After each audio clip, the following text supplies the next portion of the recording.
It's your girl Simona with Heard and the D, Simona Lisa the comedian, and we have J Reed 313. You can catch me all over the city. It's been a very, very active week in yes. politics. We touched on it a little bit last week about Biden dropping out and Kamala Harris dropping in and the endorsement she's received. I guess Barack and Michelle has gotten behind her. And That's a good move for like her. the number of donations he got in what was it, a week or 24 hours was record breaking. Like, she's quickly catching up. I guess Donald Trump is trying to fight from them transferring the donation money from Biden over to Kamala to jumpstart her election bid, to her to be the first. I don't know if we can say African American. Would it be Jamaican, Indian, American presidential female candidate? Either way, or whatever. A lot of people, that they identify with her as, of African descent, because even most of those, Jamaicans, their roots come from Africa. So a lot of people getting behind her, a lot of sorority. She did like a phone call, I think, a fundraising phone call that raised 81 million or something. And She raised 81 million in 24 hours. Yeah, and 1 million within 48 hours. Yeah, 100 million, I'm sorry, within 48 hours. Harris raising record-breaking money in her first 24 hours, taking in $81 million. That beats former President Trump's almost $53 million raised in a single day after his felony conviction in May. The support behind her is phenomenal. Me, I was one of the first people to say that, quite possibly, I really didn't think she had much of a chance, because we all know America is pretty racist or whatever. America picks its side. So for them to elect Barack Obama a few years ago was outside the realm of belief when that election process even started. Like, at that time, when he was going for the Democratic nomination, everybody thought Hillary would wrap it up. Barack came out of nowhere and took that. And now with these events or whatever with Kamala Harris as the Democratic nominee, basically now it seems like the whole party's behind her. They're not pushing for anybody else. Big thing will be who will be her running mate. From what I get, a lot of people said it's going to be the standard Caucasian white male from like a big electoral state, like maybe a Florida or Texas or California. I think they threw out the name Buttinger or somebody like that. I forget his name. But it's almost like a crazy episode of one of those political drama shows that we always think that, oh, can this actually be possible? Could this really happen or whatever? Well, we actually seen it unfold right in front of our eyes, and I don't know where we're going. Like, I figure, or I hear that it's supposed to be debates with her and Donald Trump Trump isn't a great debater. He's a great bully, not a great debater. Pretty much. Yeah, so. But I hear he's trying to dispute that and stop that from happening as well. We agreed upon September 10th debate. He agreed to that previously. Now it appears he's backpedaling, but I'm ready. And I think the voters deserve to see the split screen that exists in this race on a debate stage, and so I'm ready. Let's go. Yeah, so I don't think he'll be able to debate her. I'm sure he won't be able to bully her. She comes from a law background, district attorney, I think, out of, maybe was it somewhere in California, San Francisco, maybe, and so he won't just be able to get on a stage and just bully her and push her around with words, because she's not going to accept that. And at some point or whatever, as a presidential candidate, you have to show respect to your opposition, especially when they stand up to you or whatever. And I feel like she's the type of person that will stand up to him. I feel like a lot of times, like especially with the other Republicans, when they got on stage with Donald Trump, he just bullied them all. I mean, he disrespected, I think, Senator John Edwards' wife, called her ugly to his face, and said so many crazy and egregious things that you wouldn't say to a man's face in private, because you know it would turn into a fight. And he said it so blatantly in public. And they just stood there, and then after the Republican conventions, they all got behind him. And it's crazy to think that we would let somebody like that just bully the country, but I feel like Kamala Harris is not going for it. He's met his match for sure. Yeah, from her career, the woman that I see her as, I mean, I'll be honest. If you ask me, was it my first choice right now? I don't know. I mean, I think she did fine as vice president. Really can't tell you much about what she really done these last 4 years, but I can say she hasn't made any mistakes. Speaking of vice president, the media has some suggestions for her. We'll start with Mark Kelly, senator from Arizona. Yeah, with most of the, because I mean they threw a bunch of them out there. Most of the Buttigieg, you know, Buttinger, I think that's Buttigieg, Gieg. Yeah, they throwing a lot of guys out there, and the funny one that they threw out there, you know, they even reached back to Michigan or whatever for Big Gretch. So to see her at the national convention with Buff Song would just be one of the funniest and surreal moments of all time. That would definitely be a choose up for you. And he would definitely win Michigan that way. All day. He would win Michigan. And everybody else that like Buffs and Buffed up. And one of the things with this election with Kamala Harris, I feel like a lot of the polling that showed it is pretty neck and neck or whatever. And I feel like it's galvanized the black vote. Because from what I hear, a lot of the black voters who might have been, because before it was a case of like people looked at it and they said, well, Biden is just as bad as Trump. You know what I'm saying? It was like people looked at it as like, well, it's just the lesser of two evils. Well, now with black voters, you have to look at somebody as like Kamala Harris, even with their record of, you know, sending a lot of criminals, a lot of them African American, to jail or whatever, deservedly, because that was her job.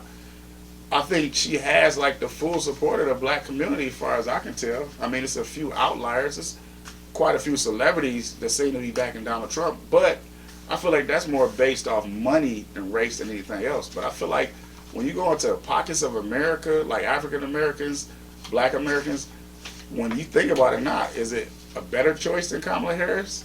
I don't really think you can. I don't think you can sit there with a straight face and literally look and say, I would rather take Trump than Kamala Harris. Kamala Harris. Yeah, I agree. But it's a crazy world we're living in. At some point, we have to have, and this is no shade towards Kamala Harris, definitely shade towards Donald Trump. We have to have better candidates. I agree. We have to have wide open races on both sides of the party. I'm not a Republican. I'm not a Democrat. I generally just vote with my wallet and what's best for me and my family. But when you look at the Republican side, it's like, it's not really much over there for me. And you look on the Democratic side, you're like, it's a little bit over there for me, historically, you know, recently, but it doesn't really excite me like it should. And I think the parties have recently went very old. Like when you think about Biden being 80, Donald Trump being 78, Kamala Harris, I'm not exactly sure, she might be in her late 50s. Yeah, so late 50s. Full of wisdom. That's right. What that So means. I feel like that's a nice little area of life experience, political experience, and enough to be able to reach back to the regular people. Somebody that's 80 years old, most companies won't let an 80-year-old person continue to work for them. So why would we let an 80-year-old guy run the government? That's a good question. Now, speaking of the shade, your boy Shay, Shannon Sharp, is back on the chopping block, or at least he's at risk of being, because he's independent with his show and his production. But they want to pull him for the comments that his guests are making. They're getting more and more outspoken and more, they're snitching more. We've got some piping hot gossip about Shannon Sharp and his Club Shay Shay podcast. So, word on the street is that Shannon's facing some major heat over his show. Apparently, some big shots in the industry are trying to push him out. But honestly, are we even surprised? This man has been spilling more tea than a clumsy waiter at high tea. Now, Shannon's not alone in this drama. His buddy Cat Williams is standing by him like a ride or die friend. It's kind of sweet, right? But let's be real, Cat's probably in hot water too. After all, he's the one who started this whole tea spilling extravaganza. Let's rewind a bit. Back in January, Cat sat down with Shannon on Club Shay Shay, and oh boy, did he let loose. He aired out so much dirty laundry, the internet was smelling fresh for weeks. That interview? It's been viewed over 70 million times. Talk about breaking the internet. But Cat wasn't the only one dropping truth bombs. Monique came on the show, and her interview hit 15 million views. Between these two, they exposed more secrets than a hacker at a tech convention. Yeah, it's part of the podcast world. when you run your own podcast, you own your own podcast, and you sell to your advertisers, you can put it on YouTube, you can put it on Instagram, you can splice it up and put it on TikTok. So it becomes less of a corporate companies behind you, so you can allow certain things. You can allow controversial guests. You can allow people who don't necessarily have like the straight line, the straight line like opinion that everybody else. I mean, we've seen the interviews, the Cat Williams interview, the Amanda Seals. We've seen quite a few people get on Cat Williams' show. I mean, get on Club Shay Shay, Shannon Sharp show, and they say outrageous things. And the craziest part is, I feel like most of it is true, if not all of it is true, because you can actually sue people for slandering you in public. And all the things Cat Williams said, and everybody disputed him with their voices. Oh, he's a liar, he's a this, he's a that. Nobody sued Cat Williams. Nobody came after him legally. Nobody came. You know, America is the litigation capital of the world. So if you say anything wrong about somebody, they'll come after you. They'll try to take whatever money or settle out of court, anything. Cardi B did. Cardi B did, and that lady owes Cardi B a bunch of money, 2-point-something million, and Cardi B is still looking for her money, and they seizing that lady's bank accounts and going after her. Nobody's came after Club Shay Shay. Nobody's came after Cat Williams. Nobody came after Amanda Seals or anybody else that had controversial takes. And I feel like sometimes with these shows, it like you said, it gives a light to people who don't really have a light to speak to like a huge audience. Cat Williams and speak their truth. Right, Cat Williams and Club Shay Shay interview, it did 60 to 70 million million interviews. Views on YouTube, which is Shannon Sharp even came out and said itself. He made more money off that one interview than he made in a single season playing in the NFL. So that tells you the power of people's truth and the power of owning your own thing. Because if Shannon Sharp had major sponsors that owned his show, he wouldn't have saw that big of a check. He'd have saw a small part of that check or whatever, and the big companies would have got the rest. No, Shannon Sharp. And then on top of that, you limited and restricted. So yeah. Right, like just the other day, I was watching a show. A guy by the name of Marcellus Wiley used to be on ESPN. Now he got his own podcast, and he had an interview with Drake in 2012. And he did an interview with Drake 2012 when Drake was hosting the ESPYs. And Drake had got on there. Mind you, this is 2012. And he said in that interview, Drake just tore into Kendrick Lamar. Just tore into him for the whole half an hour to 45 minutes the interview was.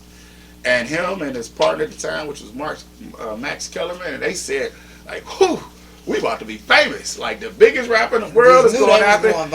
Going out there like one of the other biggest rappers in the world that nobody saw coming. And they said as the time came for the interview to come out or whatever, I think they said they shot at about 11 or 12. It was supposed to come on at about 3 o'clock. They said at about 12 o'clock, the executives was like, what's going on with the interview?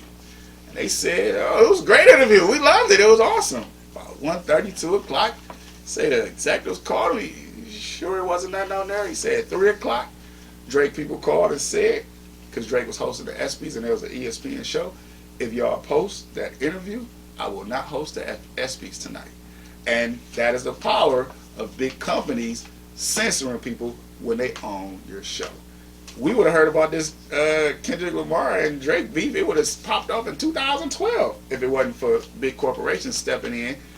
Drake people able to call back in and say, that's not what we want to hear. So with Shay Shay, and I love what he's doing. I love that he grew from an NFL player to being on a show with Skip Bayless, and a lot of people at the time, because Skip Bayless had left ESPN and was dealing with it was Stephen A. and Skip Bayless, and they were the biggest thing. And Skip Bayless went to FS1, and they put Shannon on there, and they told everybody, like, well, Shannon won't be able to stand up to Skip Bayless. Shannon won't be able to have a voice with Skip Bayless. And Shannon held his ground to the point where he became an equal of Skip Bayless. And at some point, he decided that platform was not big enough for him, that he needed more space to do what he wanted to do. And that's how we got Club Shay Shay. That's how we got him on ESPN. That's how we got him as a successful businessman of his own right or whatever, and he's able to let these people talk, and I love it, and I like the voices of people giving people without voices voices. I love the opportunity because Cat Williams had a lot to say, and like you said, it's undisputed. No one's been taking him to court, so I was glad to hear it, especially as an aspiring comedian myself. It all really resonated with me, so I'm glad he got that platform. So I hope it does not get canceled. I hope you continue to allow people to have a voice. Definitely. Power to Shannon Sharpe. Now I know you skimmed past it earlier, but we got to touch back on it before we move forward. Barack and Michelle. Now, didn't I mention that last week that would be the flex she needed? Well, I actually wanted them to be the VP, but even still, Right. I'll take an endorsement. Kamala. Hello. Hi. Hey there. Oh, hi. You're both together. Oh, it's good to hear you both. I can't have this phone call without saying to my girl Kamala, I am proud of you. This is going to be historic. We called to say Michelle and I couldn't be prouder to endorse you and to do everything we can to get you through this election and into the Oval Office. Oh, my goodness. Michelle, Barack, this means so much to me. I am looking forward to doing this with the two of you, Doug and I both, and getting out there, being on the road. But most of all, I just want to tell you the words you have spoken and the friendship that you have given over all these years mean more than I can express. So thank you both. It means so much. And we're going to have some fun with this too, aren't we? Yeah, that call is historic. It's very powerful, and people looked at it like, I guess you can almost say a passing of the torch. Like I feel like a lot of Obama supporters are just gonna fall in line and just get behind Kamala Harris to make sure Mr. Kamala. Kamala Harris to make sure it's so close. I grew up watching wrestling in the 80s. It's my fault. So I think a lot of people will, get behind her because that's a huge endorsement. I mean, he was That's like, what she needed. he's still probably one of the most popular presidents, if not the most popular president, probably the last 25, 30, 40 years. Like, people love Barack Obama. Like they literally, is the only complaint that most people have about Barack Obama is that he only was able to do 8 years. Because it seemed the country was going in a great direction. We felt safe. We felt safe. We knew he wasn't going to start no wars just because somebody didn't like his Twitter. Yeah, was it any wars that even happened? Nothing. It was so peaceful. Yeah, but it was really quiet. Like, even the wars that might have happened, it was small. It was ended quickly. And we already know if the wrong person get in there, it could be a mountain. I mean, it could be a mountain out of a molehill real quick. Small little disputes. And I'm not ready to start speaking Russian or Chinese or anything like that. Donald Trump over there playing around, acting like these people is friends, and then next thing And y'all need to not listen to him, because I know he told a group of y'all that if y'all voting for him, y'all ain't gonna never have to vote again. That's not true. I don't know what he told y'all or what he think he got up his sleeves, but this should go without saying. That is not true. You will still have to vote. Also generating new controversy. Christians, get out and vote just this time. You won't have to do it anymore. 4 more years, you know what? It'll be fixed. It'll be fine. You won't have to vote anymore, my beautiful Christians. I love you. Well, I think part of what he's trying to say or to imply is he has the Supreme Court in his back pocket. So I feel like he's trying to change our democracy almost into a dictatorship. It's kind of like the play that the Germans did back in, when Hitler was in office or whatever. It was more than a one-party system in Germany back then.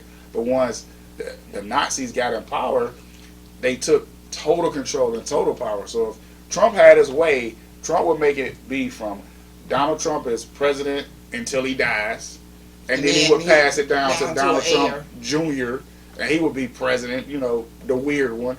He would be president, and then they would pass it down to that weird son, the weird 7'8" tall son or whatever. They would pass it down to him too, which that's not what this country was built on. And when you sit there and tell people stuff like that, it's your hidden agenda becomes a public agenda. And when people agree with it, you sit there and you look at them and you're like, so you really don't believe and agree with choice, because that's what we have having a president, and they only serve a certain term. And it's the reason why we got term limits in other parts of the government, because you don't want somebody in there for 40, 50, 60 years, because sometimes you need a new voice.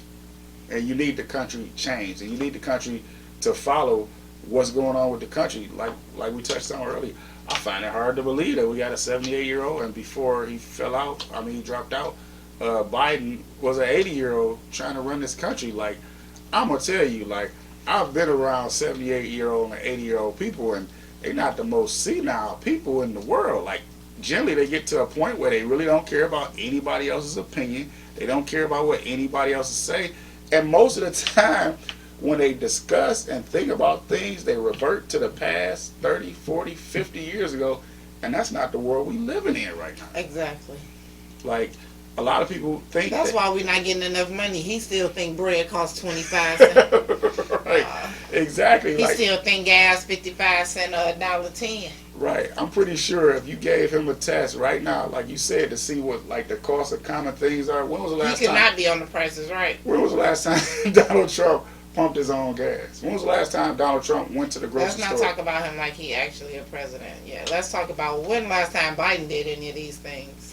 That's the reason he ain't been changing nothing, or he would see that we need more money because chicken wings cost $1 million. Right, chicken wings $1 million, bread. Like the fact that you go to the dollar store and they false advertise. What dollar store? It's not $1 anymore. Ain't nothing in there $1 no more. Everything in there $1.25. How did we go for a 25% increase in everything in the dollar store? That makes and no five sense. below, y'all some liars too. You need to put 5 above. Right. Because after tax, you 5 and above. Right. It's literally you walk in there or whatever and it costs $5 to walk in, but you're not getting nothing in there for $5. I feel like that it costs that much. It does. Like everything is going up expeditiously or expeditiously or whatever it is. T.I. always saying everything is just shot up in price, and as a country, we have to bring ourselves back to listen to understand about the people that's in the middle and the poor people, because rich people, like, yeah, stuff goes up, but it doesn't affect them like it affects us. Like, we go to the gas station or we go to the grocery store and we making real life decisions and choices with every single purchase that we make. Rich people, they're a little inconvenienced. Oh, I don't get to go on a 5-week vacation this year. I get to go on a 4-week vacation. I don't get to get my my 16-year-old child a 2024 car. I got to get him a 2023 because it's a little bit cheaper. And that's not the reality most people live in. Mm-hmm. That's very true. Well, one positive thing that we've got going on is the Olympics kicked off without a hitch. Sit here and let France mock the country, mock your religion, make fun of every single thing you feel holy. This is the Last Supper. This is everything holy about Christianity, and we say absolutely nothing about it and say, oh, you cannot even complain. What are we doing wrong by saying that this is disgusting? This is not art. What's very important to remember is that the European Union gave 100 million euros for France to do this Olympics. So they took your tax money. They took your money to do this. Money, and they're making fun of Jesus Christ.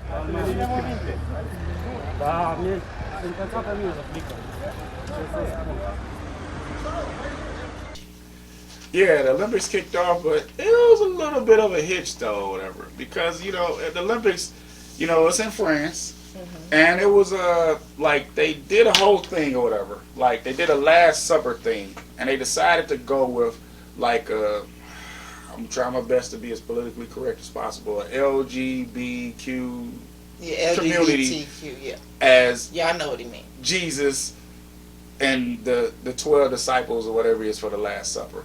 And then it had as the meal was a blue man who stood up, and it had its artistic moments, but sometimes I feel like things as universal for the world don't necessarily have to be a political or a righteous statement to force onto the world. Sometimes we can just keep it simple. We can just keep it for everybody. We don't have to make, you have to include this. You have to be inclusive. You can be inclusive, but you don't have to be exclusive or whatever. You don't have to sit there and force anything down anybody's throat. If they wanted to have the Last Supper, so what would they be excluding if they were being exclusive? I just say sometimes it's okay to just go with what it was. I wasn't there at the Last Supper, but I don't know if it was drag queens there. I don't know if it wasn't drag queens there. I don't know who was there. But I feel like sometimes to be inclusive, we go over the top and just try to push the boundaries to shock the world, and we don't always have to do that. Sometimes in certain situations it's okay to just play stuff straight. You know what I'm saying? It's okay to just shoot it like it was, do it like it was. I don't know why we got at the Olympics, why are we making any kind of statements about sexuality and things of that nature? It just doesn't seem to fit. Like, It's the world that we live in. It's a part of every day. yeah, but is that something that we have to push every single moment, every single agenda, every Because single the time? people that you're asking them to consider shouldn't exist. You're asking them to consider the people that don't want to see that. And those people no longer exist in 2024, is what you must understand. People who have a problem with LGBTQ in that community are not supposed to exist. So to be inclusive and be understanding that they may or may not want to see certain things would suggest that these people have a voice, and they do not. You do not have the right to not want to see this. I don't know why I had to be the one to tell you. I don't feel like it's proper etiquette in the proper time and in the proper place. This was supposed to be, I feel like, PG-13, a family event. I don't think we needed to bring any forms of sexuality into it at all. None. Like, it shouldn't be any sexuality. It's the Olympic opening. It's inclusive for everybody. We don't ask, are you this orientation? We don't ask, we don't ask the that pronouns. orientation. We just say, this is the Olympics. Everybody's going to compete. Everybody's going to have a good time. We're going to enjoy ourselves. We don't have to come and say, well, we're going to have these people compete, that people compete, that compete. No, just everybody competes. And that's just the way I feel about it. I mean, maybe I'm wrong. Maybe we do need to include these people, or do need to include those people. Oh, they're included. Right, and that's the thing. I feel like they're included, so do we have to make it where... I feel like sometimes, and this is just me, and this doesn't, isn't anybody else's opinion, I feel like sometimes we overrepresentate or whatever, which is, I don't know if that's a word, but we try to make it seem like certain communities are the majority when they're not. And I hate it to be the the person, the bearer of bad news. Those communities are not the majority. They're just not. And we sit there lots of times and we try to, we're going to bring everybody in. We're going to make sure everybody's included. It's not the majority. So they don't have to have the majority of the time and space in every single thing that we do. That's just me. Now, at one point in time, that issue was for black people, because you remember TV shows didn't used to have any. Right. Then you had to at least have one. Correct. They are now in that slot to where they have to be included in everything. Right, and that's you have to at least have one. That's 100% my point. You're making my point for me. You have to have one. But just get the one and that's it. Not to get the one, but if we look on TV now, we have better representation of black people. We have black networks that's not even owned by black people no more. But that's a whole other topic for another day. But we have representation of black people on TV. But with that, black people are not the majority on TV at all. Not even close. And black people aren't the majority in most endeavors in the United States, or really the world. Like, entertainment, sports, and things like that, we overrepresented because we're really, really good at that. But when I sit there and see some of these situations, I feel like it's almost an agenda being pushed on people that doesn't have to be pushed. We all have LGBTQ community people in our families. We all have it. We all accept them. I have so many cousins, so many friends, so many relatives or whatever that's from that community. They just are. But they don't have to be everything. Yeah. When we go to family reunions or we go to parties or picnics, they there, but they don't have to be all the party. That's all I'm saying. Yeah. You can be there and be represented, but you are not everything. Nobody's everything. The world is so built with so many different kinds of different types of people, different religions, different colors, different races, different backgrounds. That for just like, for the longest, it was just force fed to us. It was just all white people in the world, but it's not, and we see that. But it's not all just LGBTQ people either. It's everything. And I felt like that whole Olympic opening, that little thing or whatever, I didn't see everybody else represented. I just saw them. So we just have to agree to disagree on that point. But it's okay, because that's what we're here for. We're here to just give different ideas and different opinions, and we're not always going to agree. It may be the fact that for so many years there were none. So I guess now they're like, let's just fill it up with them. True, and I feel like, and it's their turn. Don't get me misconstrued or whatever, I fully believe it should be representation of all people, of all kinds, of all orientations, all over the world.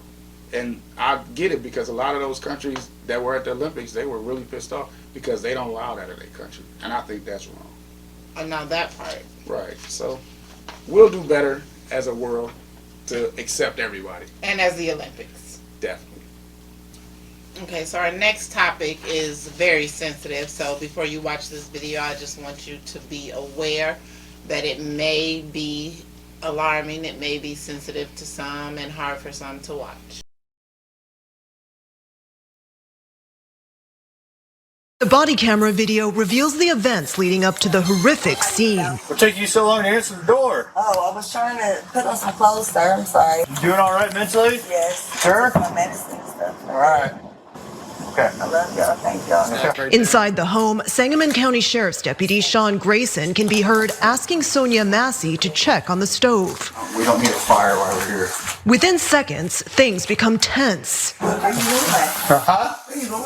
Away from your hot steaming water. Away from my hot steaming water? Yeah. Oh, I rebuke you in the name of Jesus. Huh? I rebuke you in the name of God, I swear to God, I'll shoot your Okay, I'm sorry. Massey starts to set down the pot and apologizes.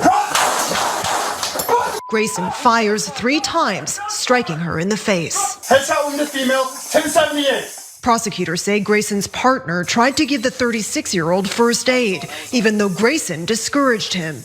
I'm gonna go get my kit. No, she's done. You can go get it, but that's a headshot. I'm going to start off this video, and I'm going to bring it back to the election. I don't know if people seen this clip, but it's a clip of Donald Trump saying that all police officers should have immunity, no matter what. And when you look at videos like this, and like, I'm so happy, like at first when they decided to come with the cop cams or whatever, where they wear the vest with the cop cams and they show everything that happened when the cops' interactions, at first I was like, man, that seemed like a little intrusive. But then now it's like, I understand. Because if we would have heard about this story 15, 20 years ago, or before Rodney King or whoever, this story would have been Sonia Massey, the cops came to her house, she attacked the cops, and they had to shoot her to put her down. But if anybody with a rational mind watches this video, they'll see the cop instruct her to go over there and cut the water off. Take the pot off the water because he don't want the house to burn down or start a fire or something like that. Mind you, it's 2 cops, fully armed. She was 37, something like that, years old. Yeah, the lady that was sitting down, she seemed to be maybe a little bit older. These are 2 women in nightgowns. Called the police about a prowler at their house. And it was just her. No, it was 2 people. It was a lady on the couch too, right? No, it was her? 2 different views. Like the okay. first view was her on the couch, the second view was her in the kitchen. I see how that can make you think right, it was kind of threw me off. Yeah, I thought it was 2 people. So, but even with that, when you look at, you know, the words, you know, everybody knows black people, black women, you know, you say the wrong thing to them. And I think her words were, in the name of Jesus, in the name of right, and in the name of Jesus, I rebuke. Right. This lady was not a threat. And the fact that before he shot her in the head, he said, I'm going to shoot you in the head, is the premeditation that tells you that these were his thoughts before he even did anything. The fact that he walked up to her, which most people, if we feel like we're in danger, what's the first thing we do? We walk away from the danger. he didn't feel like he was in danger because he walked towards it. He felt like he was in total control. And he looked at her, and to say something like that. And then called her out her name when he went out the house. He called her a crazy bee. Right. That bee was crazy. Right. And every cop out there looked at him like he had lost his mind. Now, another cop spoke out on it on TikTok and was outraged and disgusted by the fact that this affects all police officers. He was like, he wants to continue to live in a world where little children want to grow up and be the police, and where it's not used to cause harm the way that he did. He was like, they were trained to go one up, and he's like, one up from boiling water is not bullet to the head. Right. That's not a one up from that. Yeah, when I sit there and think about how some cops, not all, some white people, not all, think about black people and the threat that they carry. And that's what, like, how they feel, even when it's unnecessary, because it's never a point in time when you think somebody might throw boiling water on you that the return from that is gunfire. And I'm not a trained police officer, but I can kind of see that cops are trained to shoot people at a distance, at a way. For you to say, I'm going to shoot you in the head or in the face, and shoot you in the face to stop you, it's other ways that you could have de-escalated the situation. There's other ways. It was hot water, a shot to the stomach, could anything, a broader place where she could have lived, a shot to the leg. Anything. And or simply just back up, because it wasn't like she came with a deadly weapon. Let's just say worst case scenario, she was like a taser gun. No, worst case scenario, I throw the hot water on you. As a cop, I just got burnt by hot water. I'm not dead though. You know what I'm saying? Like, I'm not out of here. The case is not closed. I'm burnt. I'm mad. I feel a type of way. But for you to sit there and just, your first reaction is to put as many bullets as you can into her head, to shoot her, to stop her. And all you never even tried to stand there. My thing is, that water was only going to stay hot for so long. Right. She only had a few moves, either put it down or put it on you. All you had to do was be patient and wait. Exactly. And when you look at these situations and how they deal with, like, just people in general, and for this second, we're gonna remove the black-white component. It's human and human at this point. It's like, this is a human being. I'm a human being. Like, her tone of voice, her aggression wasn't there. She didn't seem as though she was an immediate threat for his life, because they always tell you, I took CPO classes, well, stop the threat, stop the threat. She wasn't that kind of a threat. And when we think about it, and it's like, it's so many examples that we constantly get, and we sit there and we say we're going to train our officers, we're going to make sure they treat everybody as the same. It's just a part of my soul that says if that was a 37, 38-year-old white woman, that the results would have been totally different. And another little tidbit I heard from the story from, I think it was her son, that same officer came to her house and recognized she was having mental health issues or whatever. And when you're dealing with people with mental health issues, because we deal with them all the time, we deal with them at the gas station, we deal with them on the street, it's the first thing we do. We say, we're just going to bag up for a second. We're just going to give them their little space and their little time, because we know it's something more going on with them. So we're going to give them a little bit more leeway. We're going to give them more leeway that we would give somebody that we know is sane. And we're going to make sure that they're okay, because honestly, we're police officers, peace officers. They need our help. We're here to protect and serve. Right. And when you look at something like that, and it's so many, like, levels that he could have stopped, de-escalated the situation, took a step back, slowed down the situation. Like you said, I'm pretty sure, like, just a bullet in the air probably would have startled her and slowed her down, or anything, which if you watch the video, you'll see the video, she didn't even have a pot of water in her hand anymore. She had raised the oven mitts up. That's what she raised up, and then she cowered down. And it's like, it's just a life gone that we can't get back. When you make life-changing decisions, you get life-changing results. So yes, he should get first-degree murder. Yes, it should be premeditated. Yes, he should spend a lot of time in jail. Yes, yes, yes. And he should be convicted by a jury of his peers, which if anybody would see that video or whatever, this deliberation for the jury should last 10 to 20 minutes tops. Not about did he do it, how much time should we give him? Yeah. I agree. Yeah. I agree completely.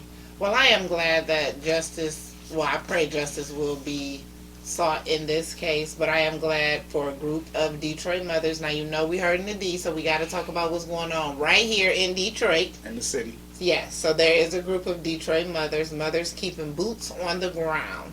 And these mothers seek justice for their killed children and other families.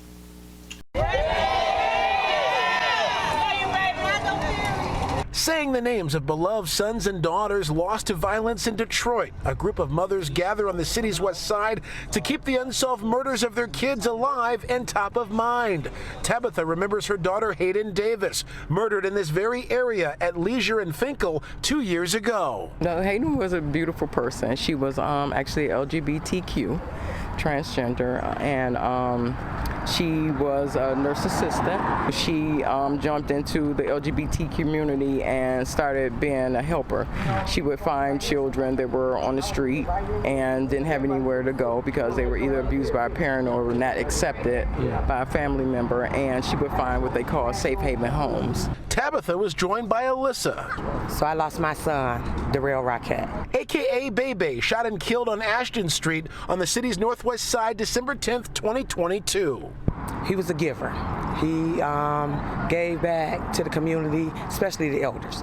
So every 4th of July, he did a 4th of July picnic for the kids, and in August, he did a backpack drive. So he was a hard worker giver. Together, these moms who have endured a pain no one should ever face became relentless crusaders against violent crime through their grassroots group, Mothers Keeping Boots on the Ground.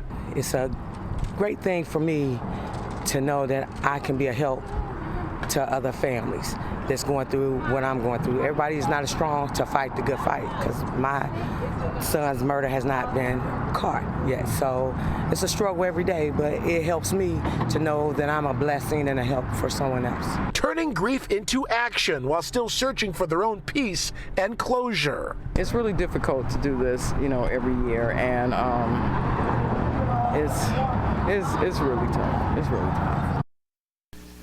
Yeah, this reminds me of a lot of groups in Detroit. Like I think MAD was Mothers Against Drug Driving. I think that was based out of Detroit from a mother whose child died from like a drunk driver. And I feel like more of these groups are needed. I feel like people in our community more than any other communities, because we have a lot of issues like this, should be policed by our community. I feel like our community should really just make a stand to try to make sure things like this don't happen, and when they do happen, that the people that do them are held accountable for their actions. I feel like a lot of times crimes in Detroit go unsolved, crimes in Detroit go underreported, crimes in Detroit we get this whole no snitching culture, but it's like, at what point do we decide we want to be a civilized culture where you can't do crimes without taking the punishment that comes with them? And we can't hide, even if it's your family members, your cousins, your neighbors, and this and that. When you do certain things, it needs to be reported. It needs to be taken care of. I don't believe in necessarily like street justice, but at some points in times, things need to be taken care of in a community that you know that you can't allow this. I grew up multiple, I guess you would call, ghetto neighborhoods in Detroit, and I grew up in the late 90s, early 80s. It was rampant drug dealing, crack era, whatever, and it was like open drug markets in my neighborhoods. And when I think about it, I guarantee you it was just as many people in the suburbs using drugs, but it wasn't an open air market. You wasn't just running around selling drugs in Troy, Madison Heights, Roseville, out in the open where Not at everybody all. knew that you had drug houses. But on my block, that's a drug house, that's a drug house, that's a drug house. I could have pointed them out as a 10, 11, 12-year-old kid, and that's unacceptable. And Yes. with groups like this, yeah, keep the boots on the ground. Tell people, like, no, this won't be accepted. Keep your boots on their necks and make sure these crimes are getting solved. Right. And the worst part that I feel like is we have so many campaigns. Don't snitch. Don't tell people this. Don't do that. But as soon as it happens to somebody's family, the first thing they do is they get on that They police. want somebody to tell. They get on that help. police pulpit and say, my nephew, little Ricky, Bobby, Tony, Ronnie, and Mike or whatever, help them. Okay, Bell Bill. Right. New edition. help them. Please come forward. Please tell.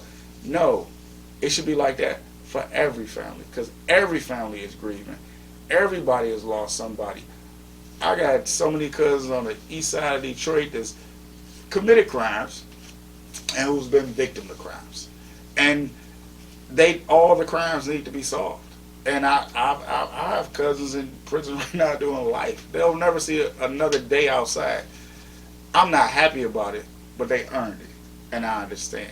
And I feel the same about people in my family, people outside of my family. If you don't want to go to jail, you don't want to do the time, whatever, don't do these type of crimes. It's so much money you can make without doing all that kind of stuff. True. So Detroit, it was an action-packed weekend we had down here. We had the GWOAT, Clarissa Shields, out of Flint, Michigan, the first woman to win 5 championship belts in undisputed, and I think at least 3 divisions. Probably, I mean, I guess at this point you got to say probably the greatest female prize fighter of all time. I mean, she's done it all. She's even switched over to MMA. She went from 154 all the way up to 168 pounds, 170 pounds, I think, to fight the heavyweight champion. She knocked her out. So big ups to Clarissa Shields. Gotta love her.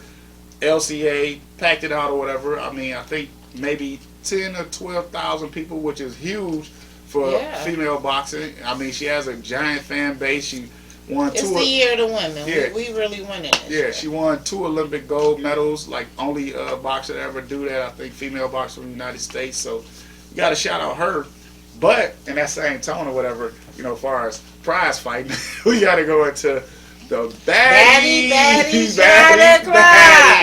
She ran back in. But at the end of the day, like, I came here humble as I have no laundry club. Instagram, give me your phone. Rock. I got suck. Do you see my other shirt? Hey. Type shit. Yeah. Now she thinking that she beat my. Yeah, I beat. She don't beat people. Jumped it. Oh no. We ready to go. Zeus, y'all need that show. Y'all been down here all day. Ain't get picked. Go home. Stop worried about my bro. Go work out. My name is Karma on Facebook. Anybody know what Baddies is? Baddies is a show that's on the Zeus Network. It's super popular. Started from Bad Girls. Super violent. Went to Baddies. I think one of the hosts is maybe a Natalie Nunn, who's, you know. That's where Krishan Rock comes from. Well, it's one of her starts. She has a few. Right. Some of your favorite, like, Instagram models. I thought you were going to say some of your favorite ratchet creators, but Yeah, that part, yes. Yeah, those ladies. So they decided that they wanted to hold they had 2 trials. They had Bad Girls Gone Wild. Auditions. Baddies auditions. Yeah, I think it was 18 to 31, and they had Bad Girls Midwest, which is all ages. So to say that if you've seen the videos on any social media, any parts of the world you've seen, everything that you possibly want to see, it was the most tri-colored, ply-colored hair, no booty, fake booties, the thighs don't match. The thighs don't match. The boobies out, the boobies in, the nakedness that you wanted to see. It was a wild representation The Midwest, because I was corrected. I said Detroit at first, but I guess it was the whole Midwest. So you have tons of women from Ohio, Indiana, Milwaukee, Chicago. They all want to come because who don't want to be world famous and, you know, represent your family? Oh, I was going to say, who don't want to be a world famous baddie? Who want to represent their family and just say, like, I'm a bad... I'm on social media and I'm on TV fighting all my friends, and we in the house and we get drunk and we doing ratchet stuff and together. Yeah, like, yeah, that's awesome. Look at me now. Right, like, yeah, I sat there and I watched a lot of it because on my timeline I saw a bunch of people, and one lady's on my timeline. She was like, "Congratulations to my daughter. She made it to the next round of baddies." And I thought, I was like, because you know I got 3 daughters, and I sat there and I was like, if my daughters decided they wanted to be a Zeus baddie, bad girl club, or whatever this show is, I'm not sure if I'm going to let them keep my name. I'm going to probably take my family name away from them, because you're not going to embarrass me and the whole clan. Yeah, go on to get married first. Take your husband name out there. Embarrass your husband. You out there drinking and fighting, because like the whole show is like, let's put these people together and watch them fight. Give them some drinks, and let's see who's going to fight and who's then, going to win. Baddie, shot o'clock, whenever they do. And definitely, yeah, man. They actually did it down there. I see so many videos of so many women fighting, and I'm like, okay, y'all ain't even make it to the show to start fighting. Y'all literally are in line. I don't know, what is it, estrogen, or maybe no, that's what they asked for. They like the fighting. They like the crazy. Too much testosterone in the women to get into these kind of fights. I'm looking at the fights, and I'm like, it's like women in line. They're like, well, what did you say? And they're like, I said this. And I'm like, well, how did we even get here to this point where we fought? And so you actually were down there, or you saw it? No, I saw it on so many women I know that was live down there, and I'm sitting there because I had a date. I was supposed to go downtown, and I'm like, I don't know if I need to be in this area with so many baddies, because I probably couldn't control myself, but like seeing all these baddies down there, I was like, oh my God. And they were just everywhere, just like, I forgot how many people they said was in attendance, but if you saw it, the line was just wrapped and wrapped. This is how long it took. The very last girl that I saw on my timeline say she wrapped up at 4 a.m. this morning. That's how long and how many women they saw trying to be on the Bad Girls. And I get it, because it is a path to show 15 minutes of fame for sure. And it's a path to stardom, because you know, society, we're ready-made microwave air fryer society, where the faster we can get it, the faster we'll try to get it. So these women, they do make money with club appearances. So if you think about it, if you're one of these girls and you go to 3 cities, you know, on a weekend, $1,500 per club, that's $4,500. Who needs a real job when you can make anywhere from $150,000 to $200,000 from club appearances, from being on the show and doing things of that nature? So I don't fault them, but it's such a path, and then it's like, where does it end? And where do we hold these women accountable? Normally with an OnlyFans. Definitely, you have to have an OnlyFans, like, you know, supplement the income. Like, I've met women with some of these OnlyFans, and let's just be honest, they're making really good money. Like, think about it. I'm gonna get one. OnlyFans is the way to go.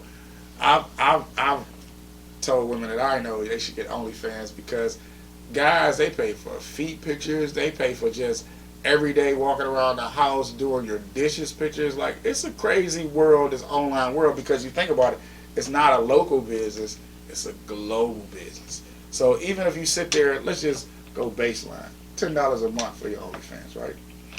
You get 1,000 guys all over the world that pay $10 a month. It's $10,000 a month, $120,000 a year for really not doing too much anything. It's not a bad living for most people, right? Right. So I understand, I get it. I mean, I just don't know if it's something that I would advise my daughters to do, something I would advise my family members to do. But when I see women that do it, I definitely understand. It's a crazy world we live in. Exactly. Like the streaming world is taking everything and it's just blown everything out of proportion. When you think about streams and, like you said, OnlyFans and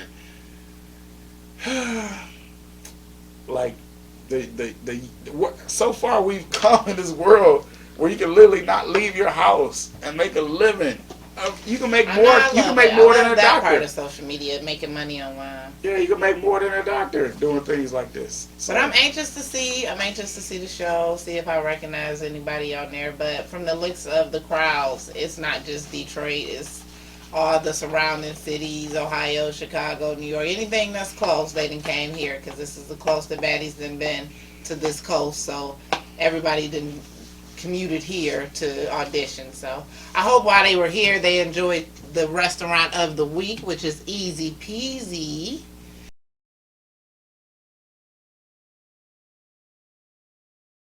It's a restaurant / bar with great food and cocktails all day. It's open 7 days a week till 2 a.m. Located at 1456 Woodward. Check them out. definitely. One of the best things about like having so many people come from out of town or whatever, that is so many. They bring in money. Right, so many new restaurants. And like if we'd have thought like 15, 20 years ago that Detroit would have this much, as the kids call, motion nowadays or whatever, we have a lot of motion. We have so much to see. Like I remember I used to live downtown. I'm not gonna say how many years ago, but many, many moons ago, before all this development and all these things happened, and to see the difference and the changes is great, because it almost looked like a whole different state. Right, because if in my time when I was downtown, it was no easy peasy to go to. It wasn't all these restaurants to go to and enjoy yourself. It was like a wasteland. It was like nothing was open. When it got dark, it was super dark. But nah, it's lively. We can literally go downtown right now at this moment or whatever, and it's going down. It's somewhere to go. It's a bar. It's a restaurant. It's a club. It's a walkway. You go down to the Belt. You go down to Hart Plaza. Like, I took my daughter to Hart Plaza when she was here with me for the summer, and she was like, she asked me, she was like, so how do black people all know how to do the same moves or whatever? The hustle. Right, the hustle. They was out there hustling or whatever. You know, black people. Every time my family sees something like that, they be amazed. Right, and I'm like, well, you know, well, black people, we naturally got rhythm. I was like, you do, but it's embedded in you a little deeper.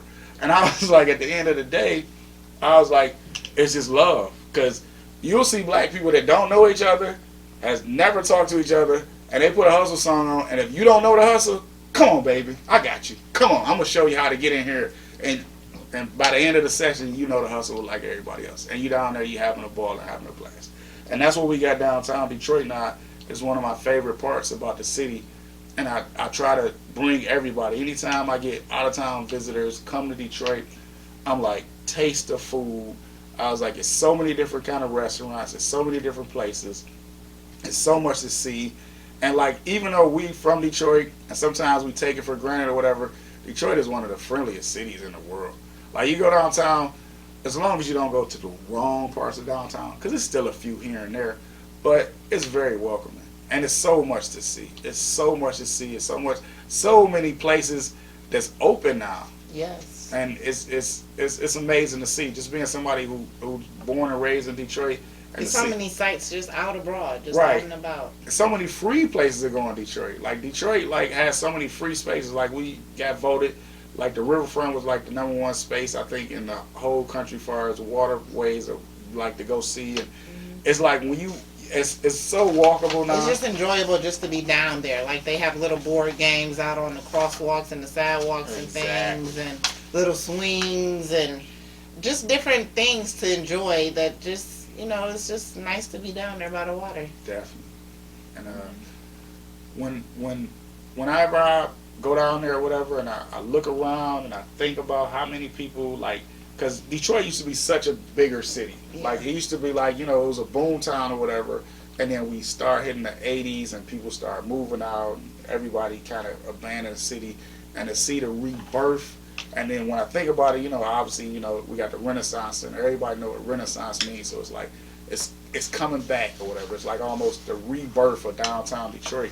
And to see so many stuff or whatever, so much stuff to see and so many places to go, it's like, it's amazing, because you have so many of your staples, your staple restaurants, but then to see new stuff open up, see big companies downtown. You know, you got the Myers over there in Rivertown. You got like a Target out in Midtown or whatever. You got the Q line running up and down, and you got so many stores and like small spaces that, you know, you don't understand until you go in there and like actually check them out. Like last time I was down there, I went to There was these young ladies, I think they maybe did lipstick or makeup, and they were like on one of those shows where the show, it picks like people like to invest in or whatever. I forget the name of the show with Mark Cuban and all those people. So Shark Tank. So they was on there. Oh, yeah. So I slid in their spot, and I was like, that's crazy that somebody from Detroit would go on a national show like that to get funding or whatever. I don't even think they got funded. I think they wound up having to do it themselves. And then for them to have such a beautiful place, a beautiful spot for people to come to or whatever. And there's so many places like that in Detroit. You gotta love it. You gotta bring people down. Anybody not from Detroit, definitely come to Detroit. It's a welcoming place. Don't believe the hype or whatever people will tell you, like, oh, years ago, murder cap and all that stuff is gone. Like, if you come downtown, right, you come downtown Detroit or whatever, it's a new era, new renaissance, and you'll have a ball. If you choose a music genre to enjoy, it's somewhere downtown Detroit. Like, whatever you like, you'll find it. So, that's just us. You heard it here on Heard in the D. I'm your girl, Simona Lisa, the comedian. Follow me on all social media platforms. J Reed 313. We got a lot of big things coming up in the next few months. We got a huge show that we're going to make a big announcement in a few weeks. You're going to like it. You're going to enjoy it. And it's going to be something for everybody. And it's been great talking to y'all this week.